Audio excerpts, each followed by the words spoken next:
Let's jump right in and take a look at the Atlanta, Georgia metro area. I believe that covers most of 12 counties. It's a very big area.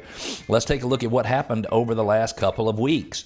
The number of homes that are going under contract where a buyer and a seller have come to an agreement on the terms for the buyer to purchase that home is continuing to be below where the numbers would be on a weekly basis this time of the year. And I think it's because, recently we had a drop in interest rates.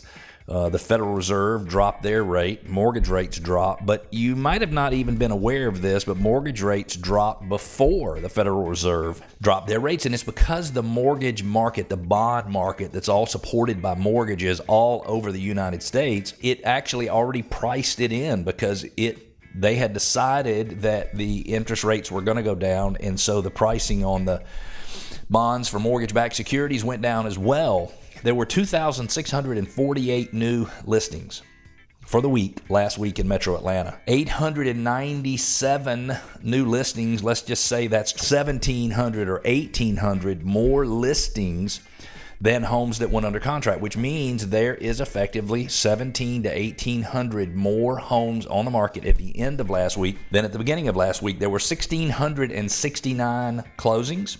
That's about right for this time of year. And there were almost 2,500, 2,440 to be specific, homes that had a price adjustment downward. I would say that's a good indication that the market is facing a little bit of stress right now, in that we're not absorbing, where people are not buying nearly as many homes as the ones coming on the market. The market is taking just a little bit of a pause. Interest rates have dropped. It would make sense that buyers would get into the market when interest rates drop, but sometimes there's a pause and buyers say, amazing that interest rates have dropped. Let me hang out here for a month or two and let me see what will happen, and let me determine when will be the best time for me to get into the market. So, market in Atlanta still has less than 4 months worth of inventory, which means it's a seller's market, but it's almost up to the 4 months worth of inventory level, which will put it in a balanced state. Balance for the seller, balance for the buyer. I will say there's probably some exceptions to that.